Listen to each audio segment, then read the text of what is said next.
Hello दोस्तों, welcome to my channel PR knowledge centre. तो आज हम करेंगे संस्कृत कल्चर का। ठीक है, तो कल्चर का जो भी टॉपिक है उसको हम करेंगे। इसके पहले हमने सारे टॉपिक कंप्लीट कर लिए हैं। तो संस्कृत कल्चर है, जिसमें शास्त्रीय भाषा, क्लासिकल लैंग्वेज के बारे में हम डिस्कस करेंगे। तो सुर्खियां क्यों है? क्योंकि हाल ही में केंद्रीय मंत्रिमंडल ने मराठी, महाराष्ट्र, पाली और प्राकृत, बिहार, उत्तर प्रदेश और मध्य प्रदेश है, असमिया, असम का, बंगाली, पश्चिम बंगाल भाषाओं को शास्त्रीय भाषा का दर्जा को देने को मंजूरी मिली है। कौन सी? मराठी, पाली, प्राकृत और असमिया, बंगाली। तो किसी भाषा को शास्त्रीय भाषा के रूप में मान्य करने के लिए मानदंड है। संबंधित भाषा के प्रारंभिक ग्रंथ अति प्राचीन होने चाहिए। वास्तव में उस भाषा का 1500 से 2000 वर्षों तक अभिलेखित इतिहास होना चाहिए। संबंधित भाषा का अपना प्राचीन साहित्य ग्रंथों का एक संग्रह होना चाहिए। साथ ही उस भाषा को बोलने वाली कई पीढ़ियों इन प्राचीन साहित्य ग्रंथों को अपनी विरासत मानती हों। कविता, अभिलेख और शिलालेख साक्ष्य के अलावा संबंधित भाषा के अपने ज्ञान ग्रंथ, विशेष रूप से खाद्य ग्रंथ होने चाहिए। शास्त्रीय भाषाएं और इनके साहित्य अपने वर्तमान स्वरूप से अलग हो सकते हैं। इसका अर्थ है कि मूल भाषा साहित्य अपने से उत्पन्न शाखाओं से अलग स्वरूप वाले हो सकते हैं। शास्त्रीय भाषा के बारे में जानें तो शास्त्रीय भाषा भारत की समृद्धि और प्राचीन सांस्कृतिक विरासत की संरक्षक है। यह भाषाएं अपने बोलने वाले समुदाय के ऐतिहासिक और सांस्कृतिक विकास का प्रतिनिधित्व करती हैं। भारत सरकार ने पहली बार 2004 में भाषाओं की एक नई श्रेणी शास्त्रीय भाषाएं की स्थापना की। शास्त्रीय भाषा का दर्जा देने हेतु प्रस्तावित भाषाओं की पात्रता की जांच करने के लिए 2004 में संस्कृत मंत्रालय की साहित्य अकादमी के तहत भाषाई विशेषज्ञ शामिल का गठन है। शास्त्रीय भाषा का दर्जा के लिए 2005 का संशोधित मानदंड लिखित है। संबंधित भाषा के प्रारंभिक ग्रंथ अति प्राचीन होने चाहिए। इस भाषा का 1500 से 2000 वर्षों का अभिलेखित इतिहास होना चाहिए। संबंधित भाषा का प्राचीन साहित्य ग्रंथों का अपना संग्रह होना चाहिए। साथ ही इस भाषा को बोलने वाली कई पीढ़ियां इस प्राचीन साहित्य ग्रंथों को अपनी विरासत मानती हों।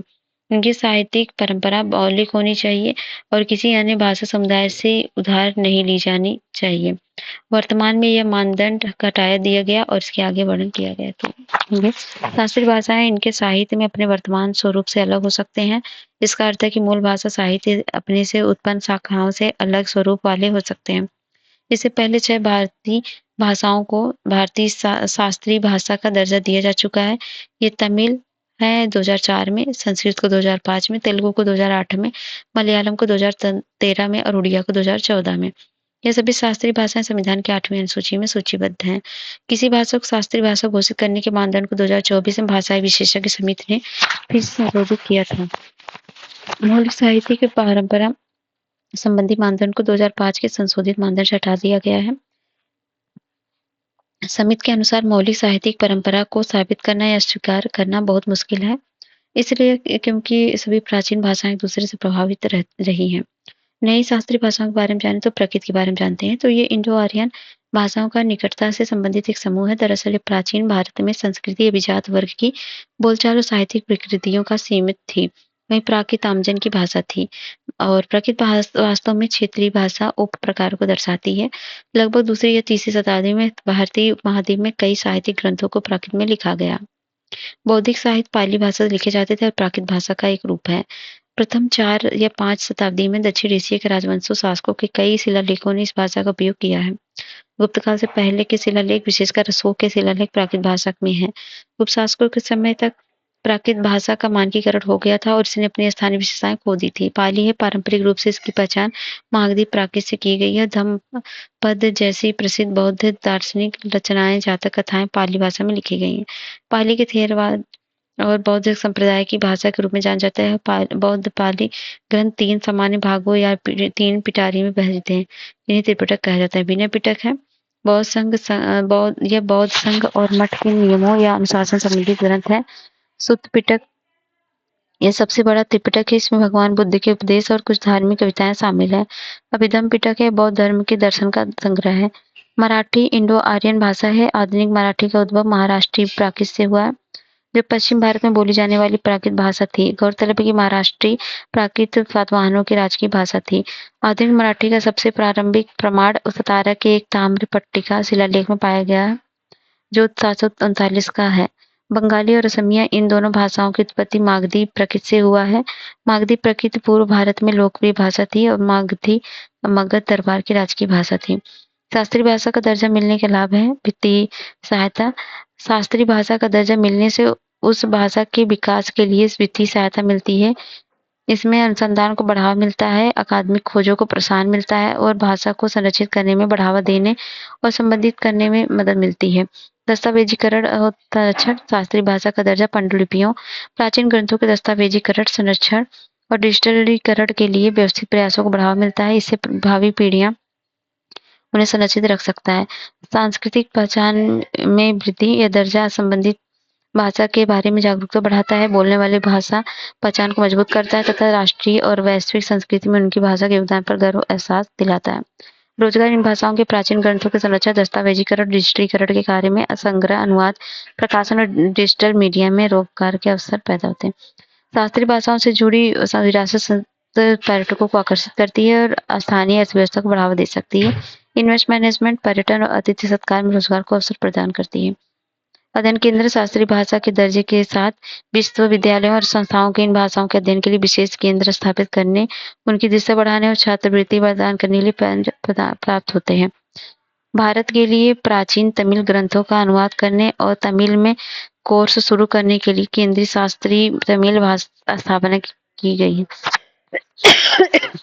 शास्त्रीय भाषाओं को बढ़ाने के लिए उठाए गए कदम है। विशेष स्थानों की स्थापना। संस्कृत के लिए राष्ट्रीय संस्कृत संस्थान नई दिल्ली, महर्षि कांदीपनि राष्ट्रीय वेद विद्या प्रतिष्ठान उज्जैन, राष्ट्रीय संस्कृत विद्यापीठ तिरुपति आदि। तेलुगु कन्नड़ के लिए केंद्रीय भारतीय भाषा संस्थान में संबंधित भाषाओं के लिए 2011 में centre of excellence for studies स्थापित किए गए हैं। राष्ट्रीय शिक्षा नीति 2020 में शास्त्रीय भाषाओं को सहित सभी भारतीय भाषाओं को बढ़ावा देने पर जोर दिया गया।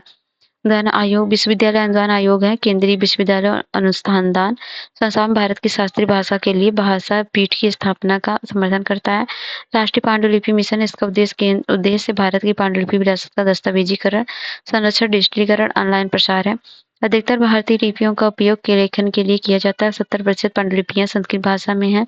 अन्य 30% पांडुलिपियां असमिया, बंगाली, मलयालम, मराठी, उड़िया, तमिल आदि भाषाओं में लिखी गई हैं। राष्ट्रीय और अंतर्राष्ट्रीय पुरस्कार। शास्त्रीय भाषाओं के क्षेत्र में उपलब्धियों को पहचानने और प्रोत्साहित करने के लिए कई राष्ट्रीय और अंतर्राष्ट्रीय पुरस्कार शुरू किए गए हैं। निष्कर्ष है, शास्त्रीय भाषा का दर्जा प्रदान करके केंद्र सरकार भारत के विविध सांस्कृतिक क्षेत्रों की भाषाई विविधता का संरक्षण करना चाहती है। सरकार का लक्ष्य सुनिश्चित करना है कि आने वाली पीढ़ियां शास्त्रीय भाषाओं की गहरी ऐतिहासिक जड़ों के बारे में जान सकें और उनमें गौरवान्वित महसूस कर सकें। नेक्स्ट है श्री करतारपुर साहिब कॉरिडोर। ये न्यूज में क्यों है? क्योंकि हाल ही में भारत और पाकिस्तान ने श्री करतारपुर साहिब कॉरिडोर एवं समझौते की वैधता को अगले 5 वर्षों की अवधि के लिए बढ़ाने पर सहमति व्यक्त की है। डेरा बाबा नानक श्री करतारपुर साहिब तीर्थ यात्रा के बारे में जानते हैं। गुरुद्वारा श्री करतारपुर साहिब पाकिस्तान के नारोवाल जिले में स्थित है। यह भारत के पंजाब के गुरदासपुर जिले के ऐतिहासिक शहर डेरा बाबा नानक के पास भारत पाकिस्तान सीमा के 4.5 किलोमीटर दूर है। करतारपुर गांव रावी नदी के पश्चिमी तट पर है। गुरुद्वारा डेरा बाबा नानक रावी नदी के पूर्वी तट पर है। और श्री करतारपुर साहिब कॉरिडोर पर समझौते के बारे में जाने तो डेरा बाबा नानक श्री करतारपुर साहिब तीर्थ यात्रा देखिए। करतारपुर डेरा बाबा नानक का है, देख सकते हैं आप, भारत पाकिस्तान में।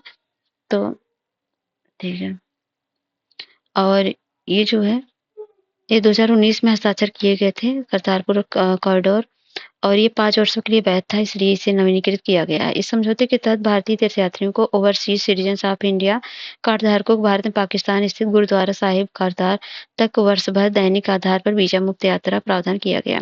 पाकिस्तानी सिखों को इस गलियारे का प्रयोग करने की अनुमति नहीं है। वे भारतीय वीजा प्राप्त किए बिना भारत में डेरा बाबा तक नहीं जा सकते। गुरुद्वारा दरबार साहिब करतार जाने वाले तभी तीर्थयात्रियों को उसी दिन भारत वापस लौटना होता है। पाकिस्तान प्रत्येक तीर्थयात्री से प्रत्येक यात्रा के लिए $20 वसूलता है। इस समझौते के तहत इस गलियारे में यात्रा करने वाले तीर्थयात्रियों की आस्था पर कोई प्रतिबंध नहीं है। करतारपुर साहिब गलियारे का महत्व है, सांस्कृतिक और धार्मिक महत्व है। तो इसमें देखेंगे करतारपुर गुरु नानक देव जी की अंतिम विश्राम स्थल था।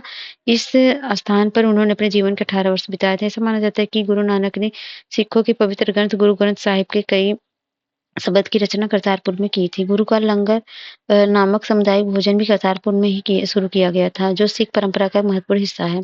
गुरु नानक देव सबसे पहले से यहाँ सिख धर्म के 3 नियमों का पालन किया। एक किरतो करो, ईमानदारी से मेहनत करने के जीवन आजीविका कमाना, वंड छको, धन संपत्ति और प्रतिभा को जरूरतमंदों के साथ बांटो, और नाम जपो, पाठ जप और कीर्तन के माध्यम ध्यान को मुक्त मार्ग माना जाता है।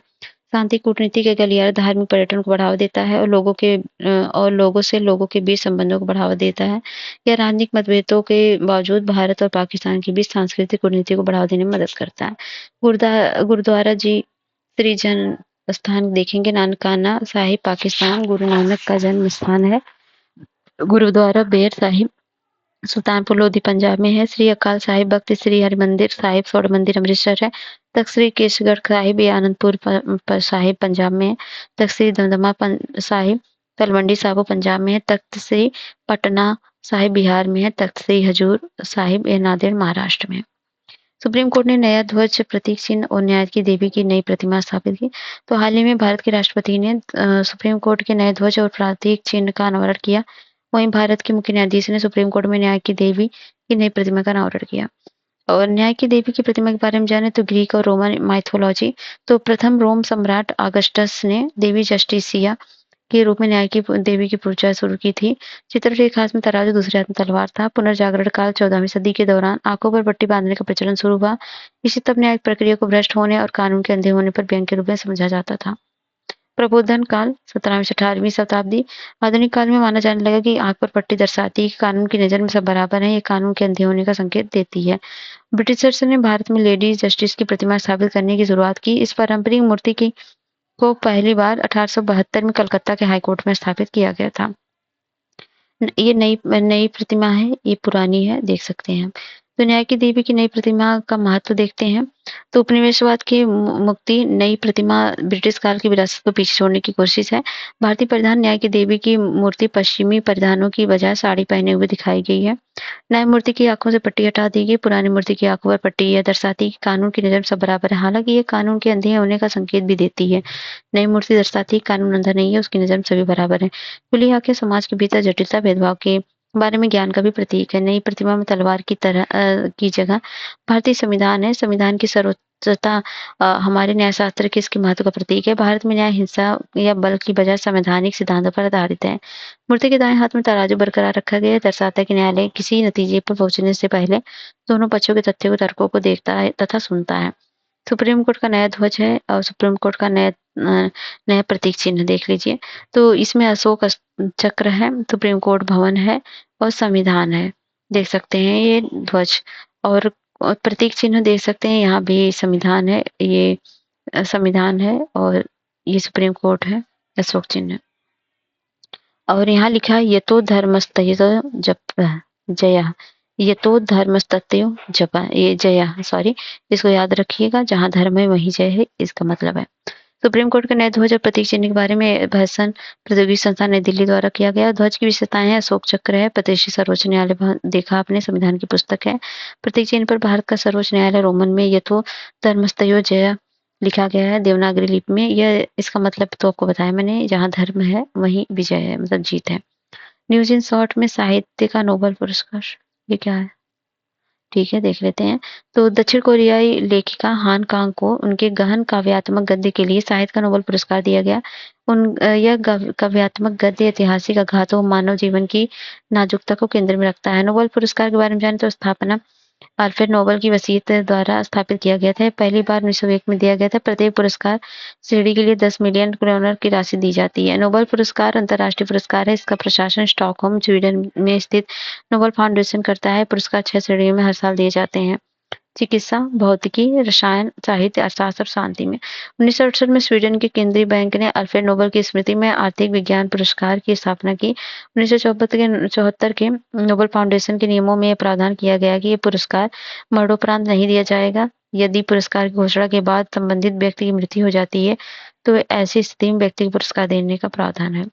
नोबेल पीस प्राइज है तो 2024 का नोबेल शांति पुरस्कार जापानी संगठन निहोन हिंडाक्यो को परमाणु हथियारों से मुक्त विश्व बनाने के प्रयासों के लिए दिया गया। यह द्वितीय विश्व के दौरान हिरोशिमा नागासाकी पर हुए परमाणु बम हमले से बचे लोगों का एवं जमीनी स्तर पर आंदोलन है।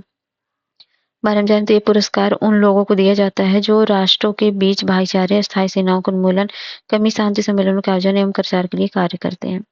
केंद्रीय मंत्रिमंडल ने गुजरात के लोथल में राष्ट्रीय समुद्री विरासत परिसर के विकास को मंजूरी दी है। राष्ट्रीय समुद्री विरासत परिषद को पत्तन पोत परिवहन जलमार्ग मंत्रालय द्वारा सागरमाला कार्यक्रम के तहत विकसित किया जा रहा है। तो राष्ट्रीय समुद्री विरासत परिषद के बारे में जाने तो ये भारत की समृद्धि और विविध समुद्री विरासत को प्रदर्शित करना, साथ ही विश्व में सबसे बड़ी समुद्री विरासत परिसर बनाना है। लोथल का महत्व, एक खंबात खाड़ी के पास भोगावो और साबरमती नदियों के बीच स्थित है और यह सिंधु घाटी सभ्यता का एक प्रमुख शहर रहा है और ये विश्व के सबसे पुराने मानव निर्मित गोदीवाड़ा के साक्ष्य प्राप्त हुए हैं। यह गोदीवाड़ा 2400 ईसा पूर्व का है। लोथल में गोदीवाड़ा की खोज से इस अवधि के दौरान समुद्री ज्वार, पवन और अन्य समुद्री कारकों के बारे में जानकारी मिलती है। प्रमुख परियोजना है विरासत परिसर में विश्व स्तरीय लाइट हाउस, संग्रहालय, तटीय राज्य पवेलियन, समुद्री थीम वाला इको रिजॉर्ट आदि शामिल है। भारत की समुद्री विरासत के बारे में जाने तो प्राचीन विरासत 3000-2000 ईसा पूर्व सिंधु घाटी सभ्यता को मेसोपोटामिया के साथ समुद्री मार्ग से व्यापारी संबंध था। वैदिक 2000 से 500 ईसा पूर्व है। इसकी जो समुद्री गतिविधियों का सबसे प्रारंभिक उल्लेख ऋग्वेद में से प्राप्त होता है। नंद और मौर्य युग, तो मगध साम्राज्य की नौसेना को विश्व के इतिहास में दर्ज पहली नौसेना माना जाता है। सातवाहन राजवंश 2000 से 2020 ईस्वी वे जहाजों के प्रतीक वाले सिक्के जारी करने वाले पहले भारतीय शासक थे। और गुप्त राजवंश 320 से 500 ईस्वी, गुप्त शासकों ने भारत के पूर्वी और पश्चिमी तटों पर कई बंदरगाहों का विकास किया। इससे यूरोपीय और अफ्रीकी देशों के साथ समुद्री व्यापार को पुनर्जीवित करने में मदद मिली थी। मराठा शिवाजी के अधीन मराठा नौसेना के पास 500 से अधिक जहाज थे। इस तरह उनके पास मजबूत नौसेना थी। दक्षिण भारत के राजवंश चोल, चेर, पांड्य और विजयनगर साम्राज्य अपने समुद्री संसाधनों के लिए विख्यात थे। असम के 8 उत्पादों को जीआई टैग मिला। तो चेन्नई स्थित भौगोलिक संकेतक रजिस्ट्री ने असम के 8 उत्पादों को जीआई टैग प्रदान किया। तो इन उत्पादों में पारंपरिक रूप से किडबी चावल आधारित 3 मादक पेय शामिल हैं: बोडो जौ गोरान, बोडो जौ घिसी और मैबरा जौ बिडवी। इन उत्पादों में 4 पारंपरिक व्यंजन शामिल हैं: बोडो नेफा, यह किडबित मछली से बना व्यंजन है। बोडो औडला, ये चावल के पाउडर की करी है। बोगो ग्वाखा, यह स्थानीय तौर पर इसे ग्वाखी कहा जाता है। इसे बिगुसागो उत्सव के दौरान तैयार किया जाता है। बोडो नारजी, ये जूट के पत्तों में अर्ध किडबित खाद्य है। बोडो आरोनाई एक पारंपरिक साल या दुपट्टा है। राष्ट्रमंडल खेल 2026 के बारे में जाने तो हाल ही में राष्ट्रमंडल खेलों में 2026 संस्करण का अनावरण किया गया था। इसमें 10 खेल शामिल हैं। इसका संस्करण आयोजित ग्लासगो में किया गया। राष्ट्रमंडल खेल 2026 के बारे में जाने तो 12 श्रेणियां थी। 2022 में सीडब्ल्यूजी पदक जीता था। उनमें से 6 को 2026 संस्करण को हटा दिया गया और उल्लेखित है कि 2022 में राष्ट्रमंडल खेलों में भारत के 61 पदक जीते थे और इनमें 30 इन्हीं श्रेणियों में जीत गए थे। Badminton, cricket, hockey, squash, table tennis और कुश्ती शामिल है। राष्ट्रमंडल खेल के बारे में जाने तो पहली बार 1930 में हैमिल्टन में आयोजित किया गया था। इन खेलों का आयोजन प्रत्येक 4 साल में किया जाता है और 2010 में दिल्ली में इन खेलों की मेजबानी की थी। और नेक्स्ट न्यूज़ है पर्यटन मित्र और पर्यटन दीदी पहल। तो पर्यटन मंत्रालय ने राष्ट्रीय दायित्वपूर्ण पर्यटन पहल के रूप में पर्यटन मित्र और पर्यटन दीदी की शुरुआत की है। इस पहल के बारे में जाने तो इसका उद्देश्य पर्यटन स्थलों पर पर्यटकों के समग्र अनुभव को बेहतर बनाना। इसके लिए पर्यटकों को अतिथि प्रेमी लोगों से मिलवाया जाएगा और ये लोग पर्यटन स्थलों के दूत और कहानीकार के रूप में कार्य करेंगे। ये कार्य उन सभी व्यक्तियों और पर्यटन संबंधी प्रशिक्षण जागरूकता प्रदान करने के लिए किया जा रहा है जो किसी पर्यटन स्थल पर पर्यटकों के साथ बातचीत पर एवं संवाद करते हैं। इसमें खाद्य पर्यटन, शिल्प पर्यटन और जैसे पर्यटन संबंधी नए उत्पाद और अनुभव को विकसित करने के लिए महिलाओं एवं युवतियों के प्रशिक्षण पर इसे जोर दिया गया है। पौमई नागा जनजाति देखेंगे तो मणिपुर के सेनापति जिले के पुरुल गांव को की पैमई नागा जनजाति ने अपने क्षेत्र के जंगली जानवरों और पक्षियों के शिकार, जाल बिछाने और मारने पर प्रतिबंध लगा दिया। पैमई नागा जनजाति के बारे में मणिपुर की सबसे पुरानी और सबसे बड़ी नागा जनजाति में से एक है और ये जनजाति मणिपुर नागालैंड में निवास करती है। इस जनजाति के लोग पौली, मिट्टी के बर्तन और पौ नामक उत्पादन के लिए जाने जाते हैं। भाषा पौला है इनका। तो ये रहा पूरा का पूरा करंट अफेयर। कैसा लगा वीडियो बताइएगा जरूर। पसंद आता है लाइक शेयर सब्सक्राइब करिए। मिलते हैं नेक्स्ट वीडियो, तब तक के लिए जय हिंद, जय भारत।